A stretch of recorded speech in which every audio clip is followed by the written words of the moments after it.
नमस्कार। जय भीम साथियों, दैनिक दस्तक पर आपका स्वागत है। मैं हूं आपका host JP Gautam. Bahujan Samaj party का एक ऐसा नेता जिसने कुछ ही दिनों में पूरे राज्य में अपनी पकड़ बना ली है।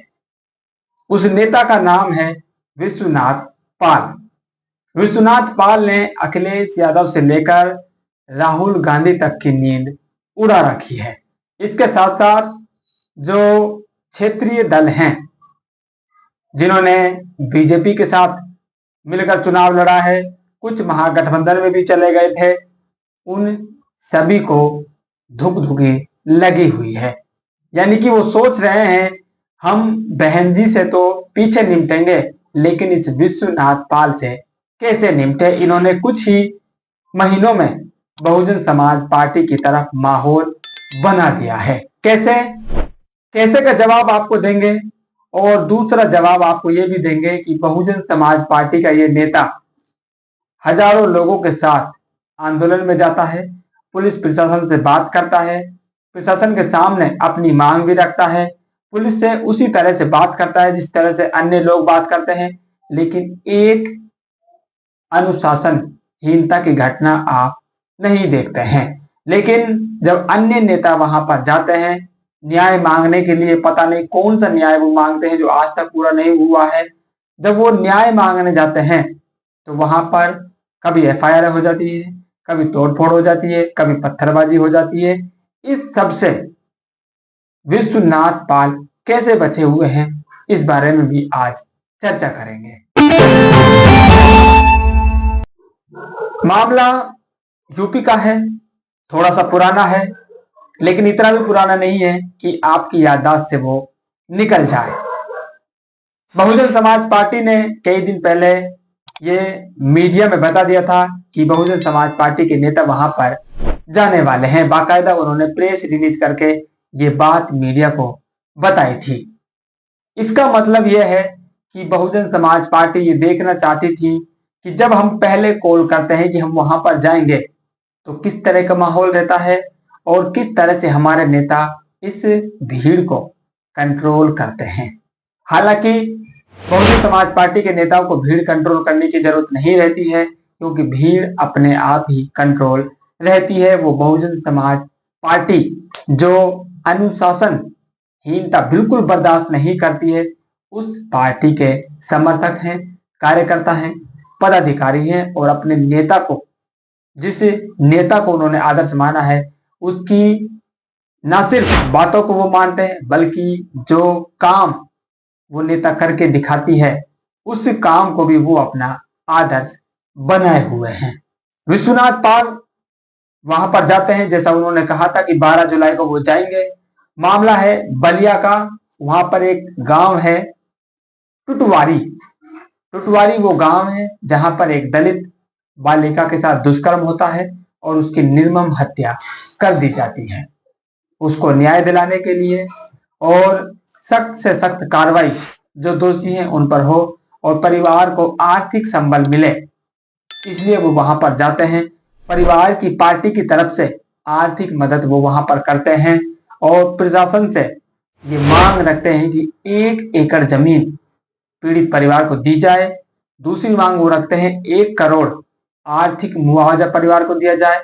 और तीसरी बड़ी मांग वो रखते हैं परिवार के किसी एक सदस्य को सरकारी नौकरी दी जानी चाहिए। 3 बड़ी मांगे रखते हैं, 1 एकड़ जमीन, 1 करोड़ आर्थिक रुपया, और तीसरा है परिवार को सरकारी नौकरी, यानी कि एक सदस्य को सरकारी नौकरी। ये 3 बड़ी मांग साथियों वहां पर रख देते हैं और पुलिस प्रशासन से किस तरह से बात करते हैं उसका वीडियो भी आपको दिखाएंगे। लेकिन बड़ा सवाल आपके सामने जो आता है कि अन्य नेता जाते हैं, वहां पर पत्थरबाजी हो जाती है, लड़ाई झगड़ा हो जाता है, लेकिन जब बहुजन समाज पार्टी के पदाधिकारी जाते हैं, कार्यकर्ता जाते हैं, तो एक भी खबर अनुशासनहीनता की क्यों नहीं देखने को मिलती है।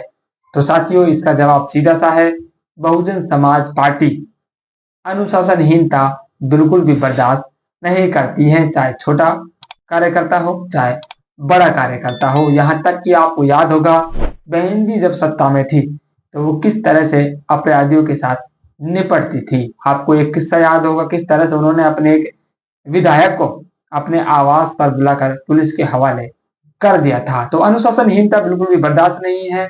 जो पार्टी के अनुसार चलेगा तो पार्टी उसको सपोर्ट करेगी, जो पार्टी से बाहर चलेगा, अपनी चलाने की कोशिश करेगा, वो पार्टी का नहीं रहता है। ये आपने तमाम बड़े नेताओं के साथ देख लिया है। इसलिए इस तरह की जो हरकतें साथी वो बहुजन समाज पार्टी के साथ नहीं होती है। उनको हुल्लड़बाजी भी नहीं करनी होती है, उनको असल काम करना होता है। उनको ना तो फोटोग्राफी वहां पर करनी है कि वही फोटोशूट के लिए वो जा रहे हैं, ना उनको रीलबाजी करनी है कि वो रीलबाजी के लिए जा रहे हैं।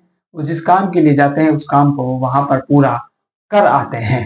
अब आप सुनिए विश्वनाथ पाल किस तरह से वहां पर जाते हैं, कितने लोग वहां पर इकट्ठा होते हैं और वो किस तरह से अपनी बात पुलिस प्रशासन के सामने रखते हैं।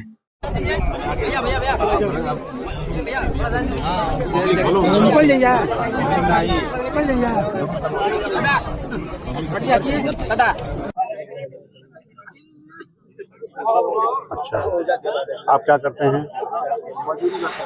अच्छा, हाँ,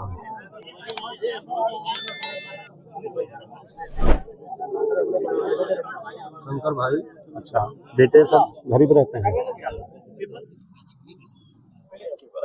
हाँ, और हर तरह से हर समाज को न्याय मिलता था। निश्चित है वो न्याय फिर मिलने का काम करेगा। हम आपके साथ हैं, माननीय बहन जी आपके साथ हैं और हम सब लोग साथ हैं, आपको न्याय मिलेगा। बहन जी पूरा जो बीएसपी परिवार है, ठीक है बाबू जी, और आपके लिए जो हमने मांग किया है इस पे हम जिलाधिकारी महोदय से बात भी करेंगे, ठीक है? एक ही बार भैया पूछ लीजिए। हाँ, आप लोग पीछे हो जाइए ना भैया, पीछे कोई आने नहीं दे रहा है। चलो कहाँ घुस रहे हो, इनको आने दो। थोड़ा पीछे हो जाओ, इनको आने के बाद। वहाँ पे आप आए हैं, क्या मामला रहा, परिवार से क्या बैठा आपको परिवार ने बता दीजिए।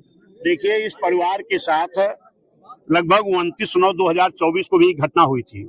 इनके बहू के साथ छेड़खानी हुई थी, उसमें भी इन्होंने FIR कराई थी, लेकिन प्रशासन उस वक्त सचेत नहीं हुआ। जिनके खिलाफ FIR उन्होंने कराया था उनको किसी लोकल क्षेत्रीय किसी बड़े नेता के दबाव में उनकी गिरफ्तारी नहीं की गई थी। उसी का खामियाजा है कि आज जो इनकी बेटी की जान गई है, जो इनकी बेटी के साथ घटना हुई है। ऐसे नेताओं को भी शर्म आनी चाहिए कि इस तरह का घृणित कार्य किसी भी समाज के साथ हो तो हर इंसानियत वाले व्यक्ति को उस पीड़ित परिवार के साथ खड़ा होना चाहिए।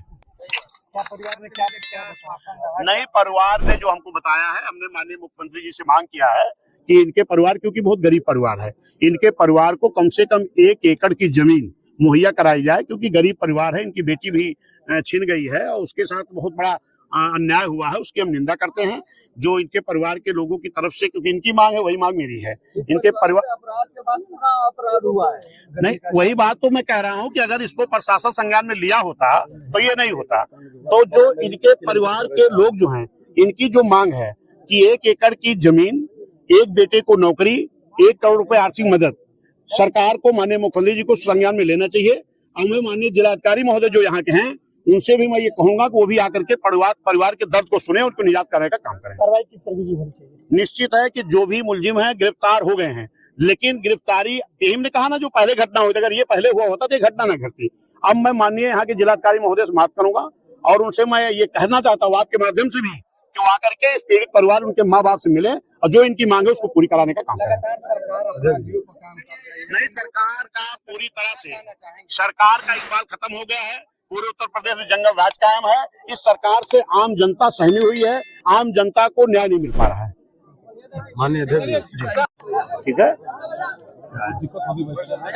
चलो खड़े रहो, कोई बात नहीं।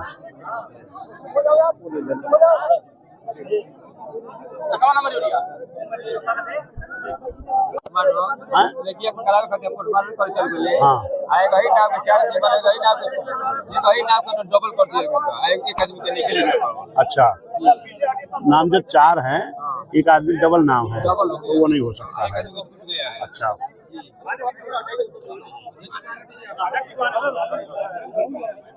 अरे भाई सब मेरा कपड़े पे चढ़ के सुन जाता। आपके कितने बेटे हैं?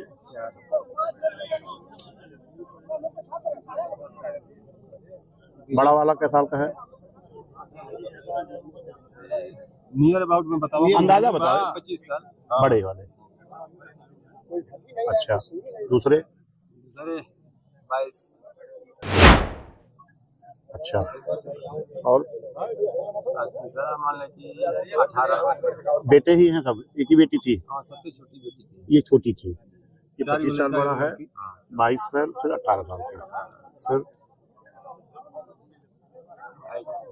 16 साल के लगभग रहे होंगे, 15 साल। ये 4 बेटे हो गए आपके, और ये बेटी थी। बेटी की उम्र कितनी थी? 12 वर्ष की थी। इसके साथ घटना हुई है। ये बड़ा वाला बेटा कितना पढ़ाई वढ़ाई किया है? हम गरीब आदमी 9-10 ले ही पढ़ा होगा। 9-10 में पढ़ा है। अच्छा, ये 22 साल वाला?